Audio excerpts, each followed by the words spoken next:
नमस्कार साथियों, फिर से आपका स्वागत है आज की करंट अफेयर की क्लास में। पिछली वीडियो में हमने अध्ययन किया था मासिक घटनाओं का सार संग्रह और अंतर्राष्ट्रीय क्रोनोलॉजी।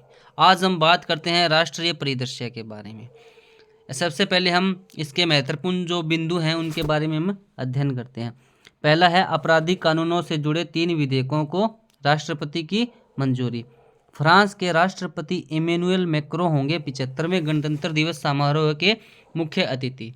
फिर है डाकघर विधेयक को मिली 2023 को मिली संसद की मंजूरी। फिर विधानसभा चुनाव 2023 भाजपा ने 3 और कांग्रेस ने 1 राज्य में सरकार बनाई। फिर है जम्मू कश्मीर आरक्षण और पुनर्गठन संशोधन विधेयक संसद में पारित। फिर है मुख्य निर्वाचन आयुक्त और अन्य आयुक्तों की नियुक्ति से जुड़ा विधेयक संसद में पारित। फिर है जम्मू कश्मीर से संबंधित अनुच्छेद 370 हटाने का निर्णय वैध। Supreme court. विश्व के पहले पोर्टेबल अस्पताल का अनावरण किया गया। एसिप्रेशनल ब्लॉक प्रोग्राम की पहली डेल्टा रैंकिंग जारी। गुजरात का गरबा यूनेस्को की अमूर्त सांस्कृतिक धरोहर में शामिल। एनसीआरबी ने जारी की भारत में अपराध 2022 की रिपोर्ट। राष्ट्रपति द्वारा केंद्रीय मंत्रिपरिषद में अतिरिक्त प्रभार का वितरण किया गया। इसके बारे में हम विस्तृत चर्चा करते हैं। पहला है आपराधिक कानूनों से जुड़े 3 विधेयकों को राष्ट्रपति की मंजूरी। हमारी राष्ट्रपति हैं जो राष्ट्रपति द्रौपदी मुर्मू ने भारतीय न्याय संहिता, भारतीय नागरिक सुरक्षा संहिता और भारतीय साक्ष्य विधेयक 2023 को स्वीकृति दे दी। आपराधिक कानूनों से जुड़े 3 विधेयक संसद में पारित कर दिए गए हैं, जिन्हें लोकसभा और राज्यसभा द्वारा 20 दिसंबर और 21 दिसंबर 2023 को पारित किया गया था। संसद द्वारा जिन विधेयकों को पारित किया गया है उनमें है भारतीय नागरिक सुरक्षा संहिता 2023 और हैं भारतीय न्याय संहिता 2023 और भारतीय साक्ष्य अधिनियम 2023। ये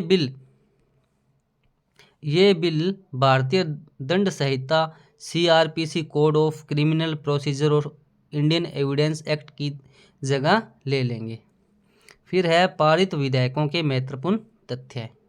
ये इतने खास नहीं है, आप देख लेना। इसके बाद में हम बात करते हैं, इसमें 18 वर्ष से कम उम्र की महिला से बलात्कार के अपराध में आजीवन कारावास और मृत्यु दंड का प्रावधान किया गया है। फिर है शादी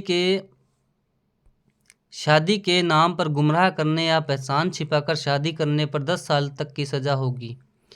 भारतीय न्याय संहिता में मॉब लिंचिंग को लेकर धारा 101 के 2 नंबर भाग में सजा का प्रावधान किया गया है, जो है आजीवन कारावास से लेकर फांसी तक की सजा होती है। फिर है अब चार्जशीट दाखिल करने की समय सीमा तय कर इसे 90 दिन रखा गया है। पारित विधेयकों में धाराएं, ठीक है। अब इसके अंदर 484 धाराओं वाले सीआरपीसी का स्थान लेने वाली भारतीय नागरिक सुरक्षा संहिता में अब 531 धाराएं होंगी। पहले थी 484, अब कितनी हो गई हैं? 531। इसके बाद में भारतीय न्याय संहिता, इसमें कितनी थी? पहले 511 थी, अब कितनी हो गई हैं? 358। इसके बाद में भारतीय साक्ष्य विधेयक, इसके अंदर 167 थी, अब कितनी होगी? 170। ठीक है। अब हम बात करते हैं फ्रांस के राष्ट्रपति इमैनुअल मैक्रों होंगे 75वें गणतंत्र दिवस समारोह के मुख्य अतिथि। न्यूज़ फैक्ट, वर्ष 2023 के गणतंत्र दिवस में मिस्र के राष्ट्रपति अब्दुल फतेह अल सीसी मुख्य अतिथि थे। यानी कि पिछले साल हमारे अतिथि थे, मिस्र के राष्ट्रपति थे। ठीक है। वर्ष 2020 में ब्राजील के तत्कालीन राष्ट्रपति जेर बोल्सोनारो मुख्य अतिथि के रूप में शामिल हुए थे। फिर है अगला, डाकघर विधेयक 2023 को मिली संसद की मंजूरी। ये देख लेना, इतना कोई खास नहीं है ये। इसके बाद में हम बात करते हैं विधानसभा चुनाव 2023 भाजपा ने 3 और कांग्रेस ने 1 राज्य में सरकार बनाई है। भाजपा ने 3 बनाई है और कांग्रेस ने 1 राज्य में सरकार बनाई है। देश के वे कौन कौन से 5 राज्य हैं? छत्तीसगढ़, मध्य प्रदेश, मिजोरम, राजस्थान, तेलंगाना की विधानसभाओं के लिए 7 से 30 नवंबर 2023 के दौरान संपन्न हुए चुनाव के परिणाम दिसंबर के प्रथम सप्ताह में जारी किए गए थे, जिसमें से जहां हम बात करते हैं मध्य प्रदेश में भाजपा ने पुनः सत्ता हासिल की, वहीं राजस्थान, छत्तीसगढ़, तेलंगाना और मिजोरम में सत्ता परिवर्तन हुआ। छत्तीसगढ़ और राजस्थान में सत्तारूढ़ कांग्रेस को हराकर भाजपा ने तेलंगाना में सत्तारूढ़ के चंद्रशेखर राव केसीआर की पार्टी भारतीय राष्ट्र समिति को हराकर भारतीय राष्ट्रीय कांग्रेस ने तथा मिजोरम में सत्तारूढ़ मिजो नेशनल फ्रंट को हराकर जोरम पीपुल्स मूवमेंट ने सत्ता हासिल की। फिर ये हम बात करते हैं 5 राज्यों के विधानसभा चुनाव के परिणाम है, उनको हम संक्षिप्त देखते हैं। ठीक है, मध्य प्रदेश में चुनाव हुआ, उसमें भाजपा के मोहन यादव नए मुख्यमंत्री बने हैं। ये मतदान हुआ 17 नवंबर को, परिणाम हुआ 3 दिसंबर को। बहुमत है भारतीय जनता पार्टी, यानी कि 163 सीटों पर विजय हासिल की है इसने। उप मुख्यमंत्री है जगदीश देवड़ा और राजेंद्र शुक्ला। फिर विजय सीटों की दिलावर सिटी, ये आप देख लेना, इतना कोई खास नहीं है। फिर हम बात करते हैं छत्तीसगढ़ विधानसभा चुनाव, इसके अंदर है भाजपा को पूर्ण बहुमत, विष्णुदेव साय नए मुख्यमंत्री बने हैं। इसके अंदर कौन बने हैं? विष्णुदेव साय। फिर बात करते हैं हम तेलंगाना की। तेलंगाना में विधानसभा चुनाव 2023 में कांग्रेस ने बनाई सरकार। किसने बनाई है? कांग्रेस ने बनाई। तो इसका सीएम कौन हो गया? रेवंत रेड्डी, इसके नए मुख्यमंत्री हैं। इसके बाद में हम बात करते हैं मिजोरम में देखते हैं कौन बने हैं सीएम। मिजोरम विधानसभा चुनाव 2023 में जेडपीएम के लाल दुहोमा नए मुख्यमंत्री बने हैं। ठीक है, ये ध्यान में रख लेना आप। फिर हम बात करते हैं राजस्थान की 16वीं विधानसभा, कौन सी है? 16वीं विधानसभा चुनाव में भाजपा को मिला बहुमत। भजनलाल शर्मा, कौन है? भजनलाल शर्मा राजस्थान के नए मुख्यमंत्री बने हैं। ठीक है, आपको राजस्थान के संदर्भ में हम बात करते हैं तो आपको थोड़ा सा ये भी, राजस्थान के जो विद्यार्थी हैं वो थोड़ा सा ये भी ध्यान रख लीजिए कि इसके अंदर उप मुख्यमंत्री कौन बने हैं। दिया कुमारी, ये विधायक कहाँ के? विद्यानगर विधानसभा क्षेत्र से। और प्रेमचंद वेरवा विधायक हैं दुद्दू से विधानसभा क्षेत्र से। ठीक है, आपको फिर विधानसभा स्पीकर का भी ध्यान रखना है। कौन है? वासुदेव देवनानी विधायक है अजमेर उत्तर विधानसभा क्षेत्र। ठीक है साथियों, इसके बाद में हम बात करते हैं जम्मू कश्मीर। अगली न्यूज़ है जम्मू कश्मीर आरक्षण और पुनर्गठन संशोधन विधेयक संसद में पारित। ये विधेयक यानी संशोधन विधेयक क्या था? इस विधेयक में SC/ST यानी अनुसूचित जाति और जनजाति जो होती है और सामाजिक तथा शैक्षिक रूप से पिछड़े लोगों को पेशेवर संस्थानों में नौकरियों तथा प्रवेश में आरक्षण का प्रावधान किया गया। ठीक है साथियों, आप इसके अंदर थोड़ा सा देख लेना। फिर हम अगली न्यूज़ की बात करते हैं मुख्य निर्वाचन आयुक्त और अन्य आयुक्तों की नियुक्ति से जुड़ा विधेयक संसद में पारित। केंद्रीय कानून मंत्री अर्जुन राम मेघवाल द्वारा प्रस्तुत मुख्य चुनाव आयुक्त और अन्य चुनाव आयुक्त विधेयक 2023 संसद द्वारा पारित कर दिया गया है। ठीक है, इसके अंदर आप मेन जो मैंने बता दी हेडलाइन, बाकी आप देख लेना, इसके अंदर कुछ खास नहीं है। क्वेश्चन आएगा तो ऊपर से आ जाएगा। फिर हम बात करते हैं, हाँ ये इंपॉर्टेंट है, जम्मू कश्मीर से अनुच्छेद 370 हटाने का निर्णय वैध किसने कहा है? सुप्रीम कोर्ट ने कहा है। देश के सर्वोच्च न्यायालय ने केंद्र सरकार द्वारा जम्मू कश्मीर को विशेष राज्य का दर्जा देने वाले अनुच्छेद 370 को हटाना वैध माना है। ठीक है, अब केंद्र के इस निर्णय को चुनौती देने वाली याचिकाओं की सुनवाई करने के मुख्य न्यायाधीश जस्टिस DY चंद्रचूड़ की अध्यक्षता वाली 5 जजों की बेंच ने 11 दिसंबर 2023 को सर्वसम्मति से फैसला देते हुए जम्मू कश्मीर के विशेष दर्जे को ख़त्म करने का फैसला बरकरार रखा है। 5 जजों की उक्त बेंच में justice DY Chandrachud, justice Sanjay Kishan Kaul और संजीव खन्ना, BR गवई और सूर्यकांत शामिल थे। फिर हम बात करते हैं विश्व के पहले पोर्टेबल अस्पताल का अनावरण किया गया। विश्व के पहले पोर्टेबल अस्पताल आरोग्य मैत्री एंड क्यूब का अनावरण 2 दिसंबर 2023 को गुरुग्राम हरियाणा में किया गया। कहाँ किया गया? गुरुग्राम हरियाणा में। इसके अंदर क्या है? प्रोजेक्ट विषम के तहत स्वदेशी रूप से डिजाइन की गई यह मॉड्यूलर आघात प्रबंधन और सहायता प्रणाली अलग किए जा सकने वाले योग्य मिनी क्यूब से बनी है। बाकी आप देख लेना। एस्पिरेशनल ब्लॉक प्रोग्राम की पहली डेल्टा रैंकिंग जारी। जो ये ब्लॉक नहीं होते क्या जिलों में, ठीक है, शहरों में, इसकी रैंकिंग जारी की गई है। कब? 7 दिसंबर 2023 को। इसके अंदर प्रथम देखते हैं कौन आया है।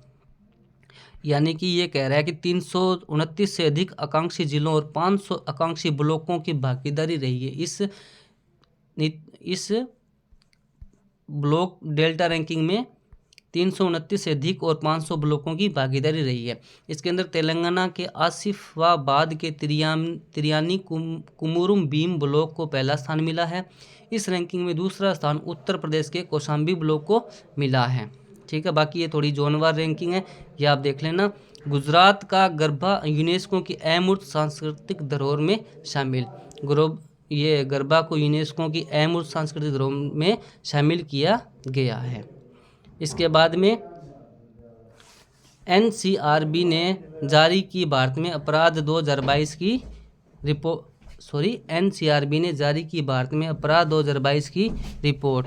इसके बाद में हम बात करते हैं राष्ट्रीय आपराधिक रिकॉर्ड ब्यूरो ने 2022 के 22 अपराध शीर्षक से अपनी वार्षिक रिपोर्ट दिसंबर 2023 में जारी की। रिपोर्ट में यह कहा गया कि साइबर अपराधों में 24.4 की, आर्थिक अपराधों में 11.1% की उल्लेखनीय वृद्धि हुई है। इस प्रकार वरिष्ठ नागरिकों के विरुद्ध अपराध 9.3% और महिलाओं के विरुद्ध अपराध जो है 4% बढ़े हैं।